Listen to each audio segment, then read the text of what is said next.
Assalamualaikum. Bayangkan langit ni macam satu perisai alam semesta yang dicipta dengan begitu sempurna. Jom kita terokai keajaiban dari langit ni. Al-Quran ada sebut dalam surah Al-Anbiya ayat 32, dan kami jadikan langit itu sebagai bumbung yang terpelihara, sedang mereka berpaling dari tanda-tandanya.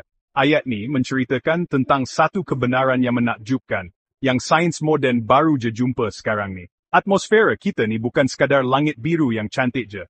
Ia berfungsi macam perisai pelindung, lindungi kita dari sinaran UV yang bahaya, tahi bintang yang terbakar, dan juga kawal suhu bumi kita. Dari lapisan ozon ke troposfera dan stratosfera, setiap lapisan tu ada tujuan istimewa dari Tuhan. Sekarang, sains pun sahkan apa yang Al-Quran dah bagi tahu 1400 tahun dulu.